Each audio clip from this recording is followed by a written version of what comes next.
Pessoal, tudo bem? Bem-vindos ao canal Ale Audiobook Além das Páginas. Vamos para mais uma jornada literária com o livro Administre Suas Emoções, de Joyce Meyer. Hoje com o capítulo 2, Cura de Emoções Danificadas, parte 1.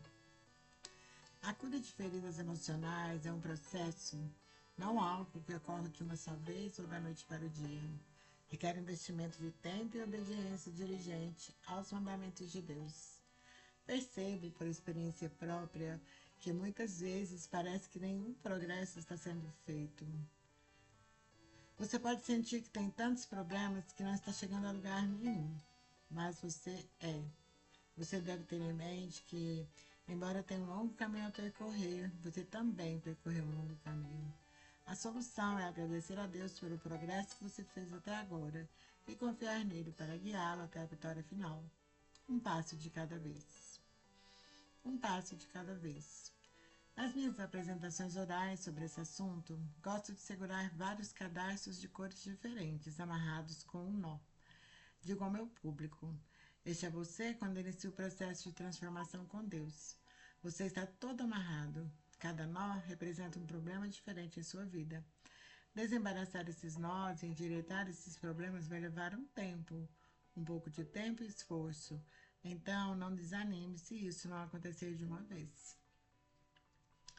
Todos nós temos muitos dos mesmos tipos de problemas, mas Deus não lida com todos eles ao mesmo tempo ou com todos nós da mesma maneira. O Senhor pode estar lidando com uma pessoa por causa de sua boca, com outra por causa de seu egoísmo e com outra por causa de sua raiva ou amargura.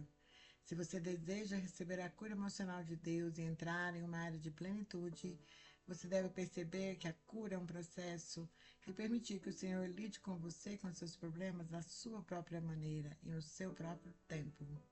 Sua parte é cooperar com Ele em qualquer área que Ele escolher para começar a lidar com você primeiro.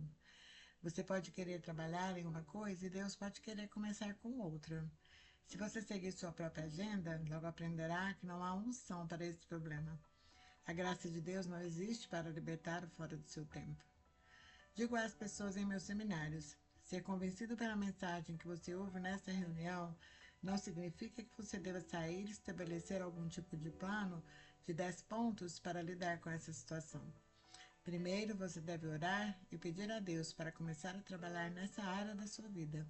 Então, você deve cooperar com Ele enquanto Ele faz isso. Como Deus lida com cada um de nós em uma área específica de cada vez, isso pode levar a qualquer lugar, de uma hora ou a vários anos.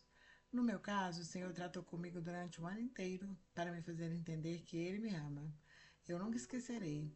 Eu precisava dessa base em minha vida.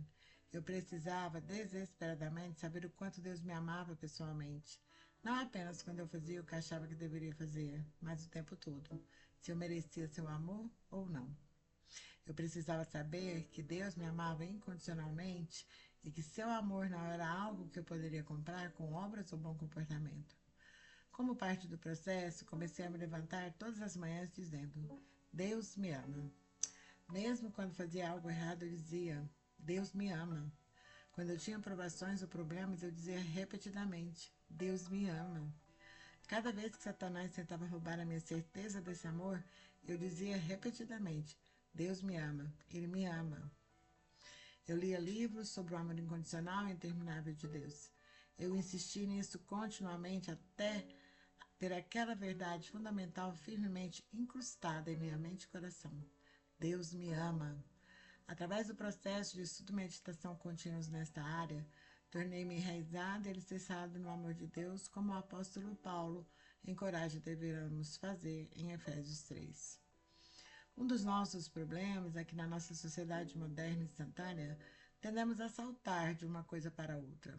Esperamos que tudo seja rápido e fácil. Não nos apegaremos a um problema até vermos um avanço e sabemos que temos vitória nessa área. O Senhor não é assim. Ele nunca se apressa e nunca desiste. Ele tratará conosco sobre uma coisa específica e depois nos deixará descansar um pouco, mas não muito. Em breve ele voltará e começará a trabalhar em outra coisa. Ele continuará até que, um por um, todos os nossos nós sejam desatados. Às vezes, parece que você está progredindo porque o Senhor está desatando seus nós, um de cada vez. Pode ser difícil e pode levar tempo, mas se você seguir o programa, mais cedo ou tarde, verá a vitória e experimentará a liberdade que deseja há tanto tempo. Em algumas coisas, experimentei a liberdade em poucos meses ou um ano, mas houve uma área na minha vida que levou 14 longos anos para ser superada. Agora você pode não ser tão teimoso e obstinado quanto eu era. Então, pode não demorar muito para quebrar a fortaleza que o mantém em cativeiro. O importante a lembrar não importa quanto tempo demore, nunca desista. Continue assim. Continue pressionando. A principal coisa que Deus pede ou exige que façamos para encontrar a resposta aos nossos problemas é acreditar e continuar pressionando. Estude a palavra de Deus e passe tempo com Ele. O que mais podemos fazer? Só porque temos um nó em nossa vida não significa que somos capazes de desatá-lo nós mesmos. Alguns nós são mais difíceis de desatar do que outros. Na verdade, se não tomarmos cuidado, podemos até torná-los piores do que eram. Muitas vezes, em nossos próprios esforços para desembaraçar os nós, tudo o que fazemos é piorar as coisas. Certa vez na minha vida, fiquei tão enredado em meus problemas e em meus esforços inúteis para desembaraçá-los, eu não era bom para mim mesma ou para qualquer outra pessoa. Mas depois aprendi a deixar o Senhor cuidar dos problemas e a apenas cooperar com Ele. As coisas começaram a funcionar muito melhor. Agora estou livre em Jesus e posso ajudar outras pessoas que estão tão amarradas e confusas quanto eu. Problemas que as pessoas manifestam. Existem pessoas que foram gravemente prejudicadas emocionalmente. Tenho a sensação de que a maioria de nós já fez ou fará parte desse grupo de uma forma ou de outra. Então vamos examinar alguns desses problemas. Algumas pessoas experimentam sentimentos de indignidade. Elas têm um ódio próprio baseado na vergonha, um sentimento de autorrejeição, uma voz interior que lhes diz que não são bons, que algo está errado com eles. Durante anos, andei por aí com um pensamento incômodo. Não é estranho. O que há de errado comigo? Que quando nascemos de novo, a primeira coisa que o Senhor quer nos dar é a sua justiça através do seu sangue, para que possamos parar de perguntar o que há de errado conosco e começar a confessar o que está acontecendo? Bem conosco agora que estamos em Cristo? Outras pessoas se tornam perfeccionistas. Eles estão sempre tentando provar seu valor e ganhar amor e aceitação por meio do desempenho. Essas pessoas sempre lutam para fazer um pouco melhor, na esperança de que alguém as ame e aceite mais. Outras ainda são supersensíveis. Você se lembra do que o apóstolo Paulo diz sobre o amor em 1 Coríntios, capítulo 13, versículo 5? Não é delicado. Você é sensível? Você gostaria de ser libertado da supersensibilidade? Nesse caso, parte da resposta é encarar o fato de que, se você é melindroso, o problema não está com aqueles que constantemente o ofendem ou ferem seus sentimentos, mas sim com você e sua natureza supersensível. Estar seguro irá curá-lo de ser sensível. Uma das coisas que me ajudou nesta área foi uma simples declaração que me foi feita anos atrás por uma senhora que estava lendo um livro sobre este assunto.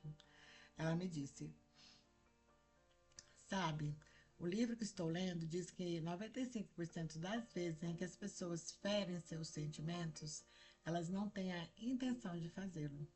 Isso significa que se você magoa seus sentimentos facilmente, é porque você escolheu fazê-lo. A boa notícia é que você também pode optar por não fazê-lo. Eu realmente encorajo a você a deixar de lado a supersensibilidade. Você se sentirá muito melhor consigo mesmo e com os outros. Eu sei. Eu costumava ficar magoada se meu marido não me comprasse um presente de aniversário ou não fizesse outra coisa que eu achasse que ele deveria fazer para mostrar que me amava e me apreciava. Se ele deixasse de me elogiar quando eu achava que deveria, eu ficaria magoada. Se você entra em uma sala e não recebe a atenção que acha que merece, você se machuca. Você sente que os outros não o estimam como deveriam? Se for assim, você precisa colocar esse problema nas mãos de Deus e deixá-lo desatar esse nó da supersensibilidade. Uma das coisas que me ajudou tremendamente nos últimos anos foi aprender a me colocar nas mãos de Deus e deixá-lo resolver as coisas da melhor maneira. Tento me abandonar a Ele e confiar nele para o que Ele quer que eu tenha. Em suma, estou aprendendo a não recorrer a outras pessoas para satisfazer as minhas necessidades, mas sim a olhar ao Senhor para suprir minhas necessidades, como Ele sabe o que é melhor para mim. É interessante que as pessoas que são supersensíveis ao que os outros lhes fazem são muitas vezes totalmente insensíveis aos que fazem aos outros. Eu era assim.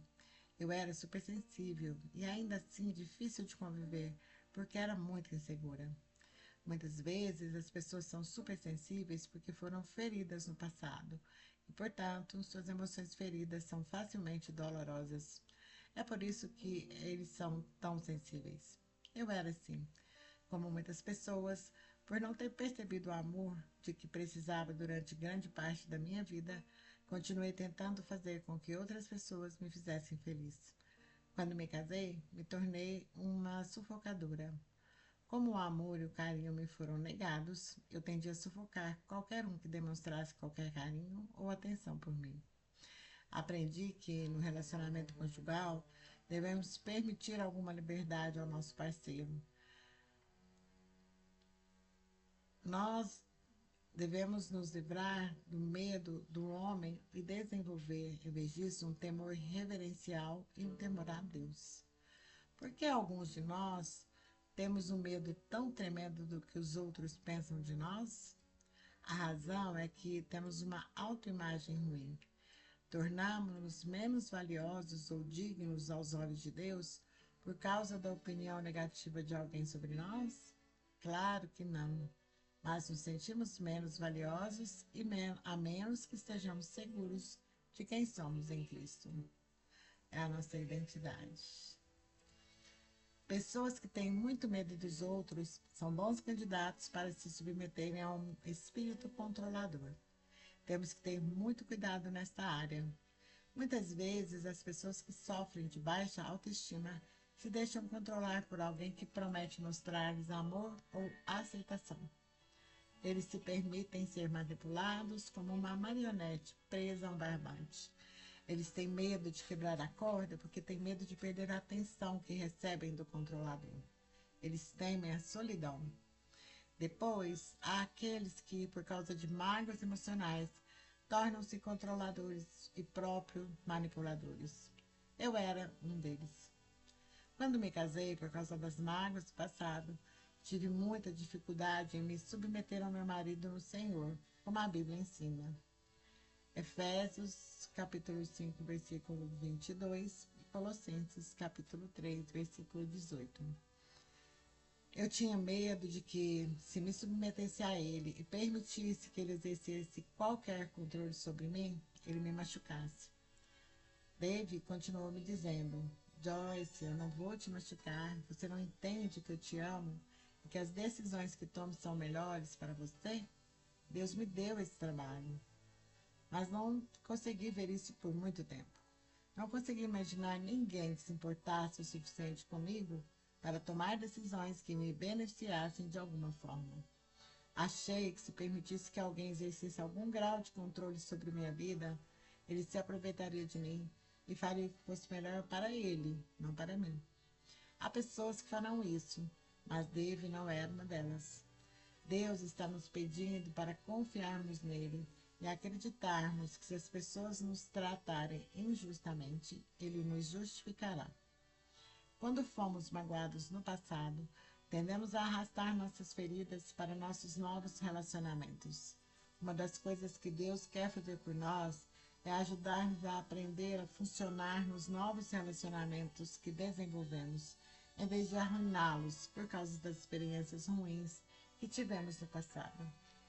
Depois, aos comportamentos de dependência, alcoolismo, dependência de drogas, dependência alimentar, dependência de gastos e assim por diante.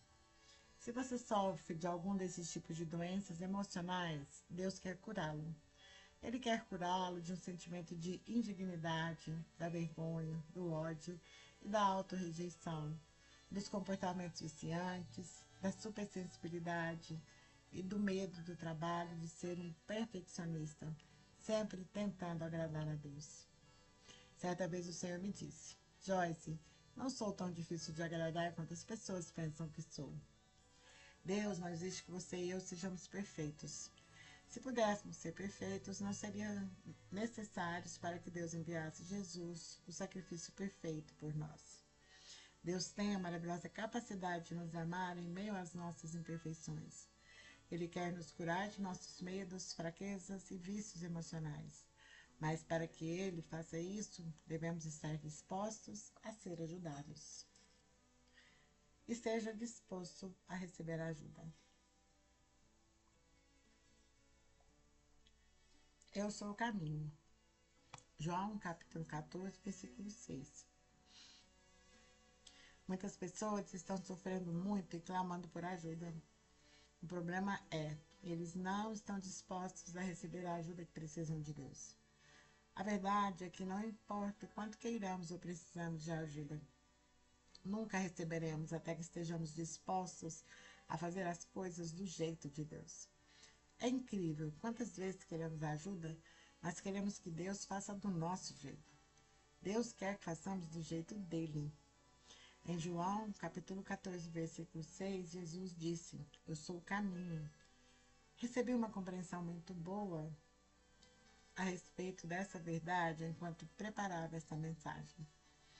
O que Jesus quis dizer quando disse: Eu sou o caminho, é que ele tem uma certa maneira de fazer as coisas, e se nos submetemos à sua maneira, tudo dará certo para nós. Mas muitas vezes lutamos com ele, tentamos fazer com que ele faça as coisas do nosso jeito. Simplesmente não vai funcionar. Por exemplo, no meu ministério, dizemos constantemente às pessoas: você tem que estar na palavra de Deus, você tem que ler e estudar a Bíblia diariamente. Caso contrário, não saberá qual é o caminho de Deus e como receber sua ajuda.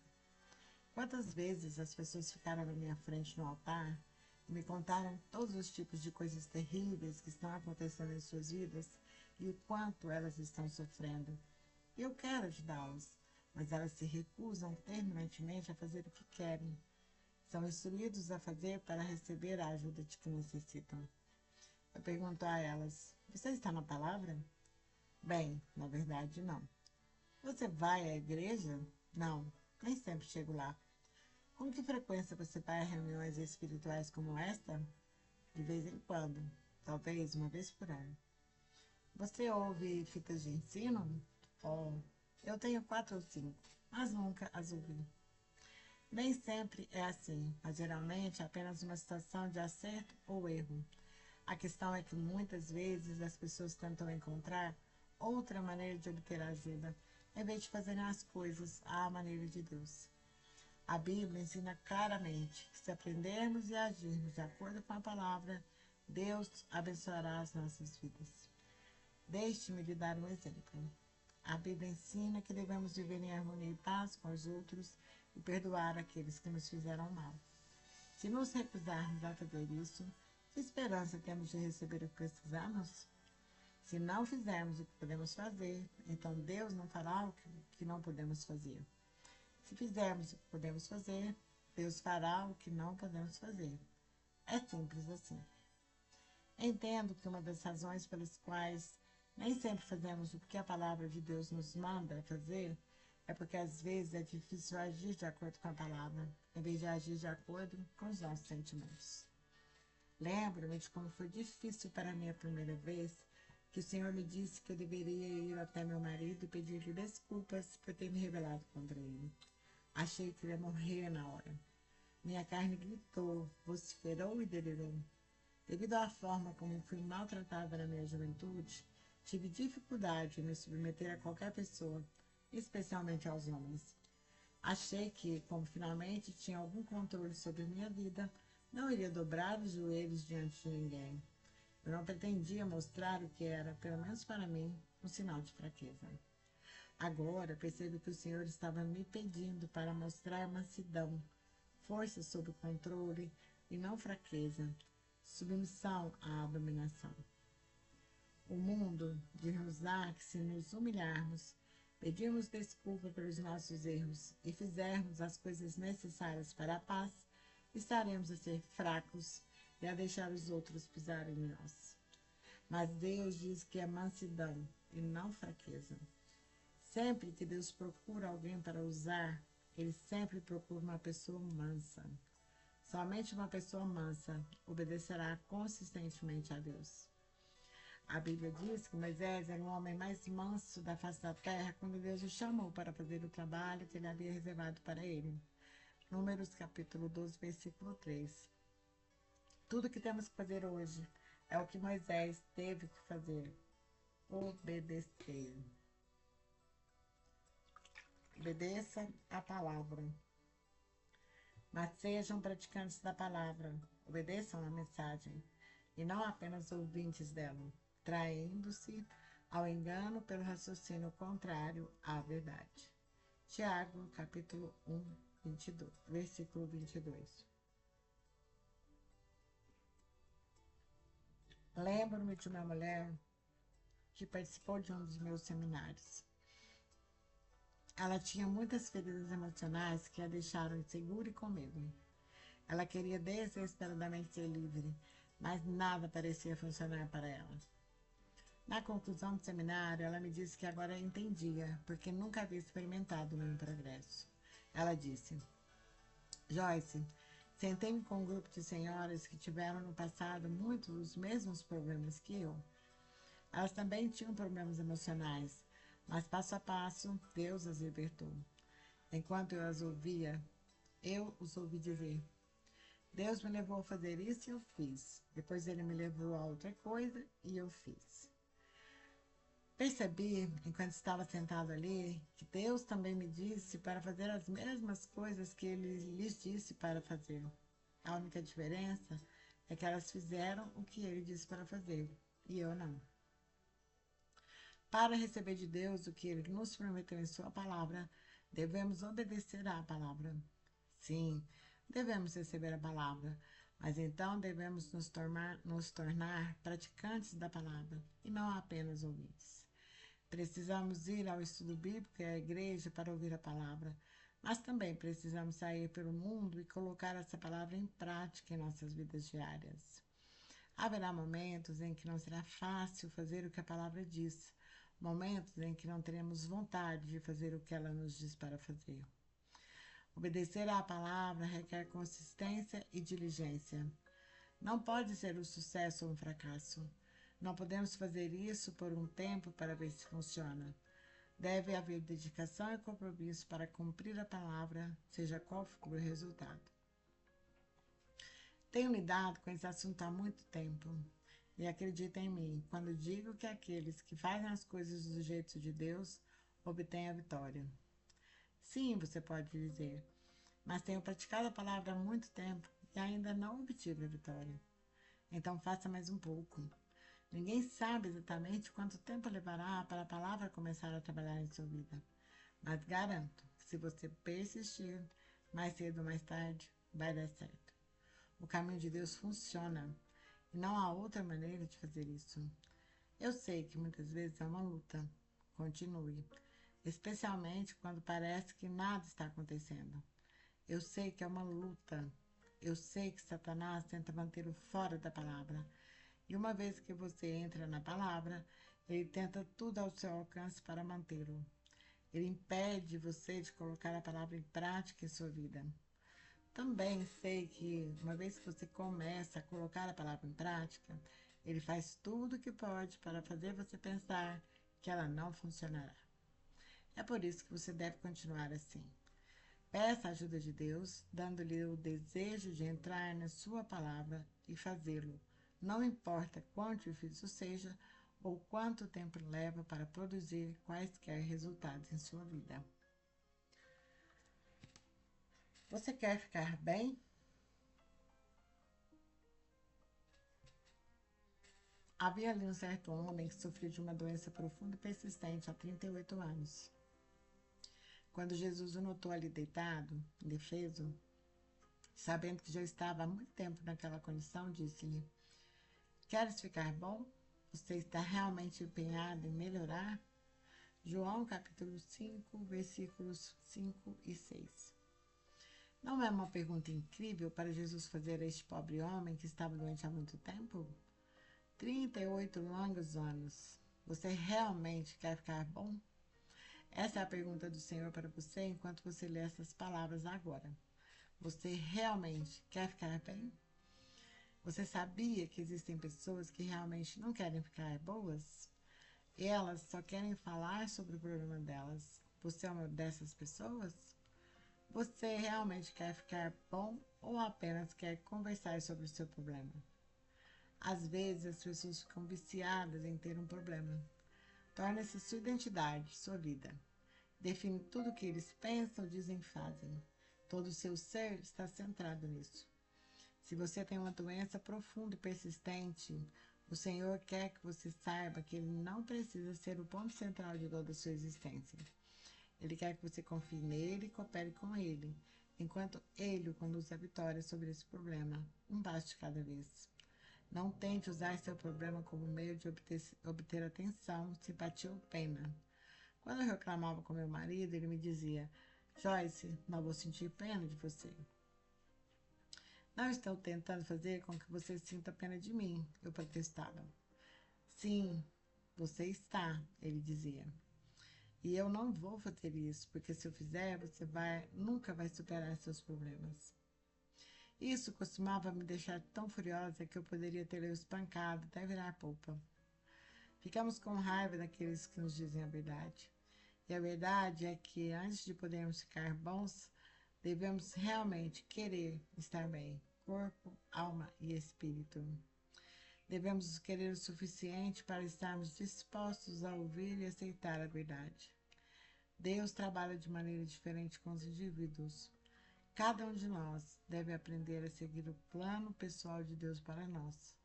Qualquer que seja o nosso problema, Deus prometeu suprir as nossas necessidades e compensar-nos pela nossa perda. Enfrentar a verdade é a chave para destrancar as portas da prisão que podem ter nos mantido em cativeiro.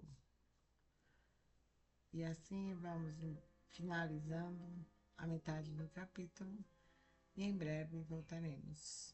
Obrigada por estarem comigo e até breve.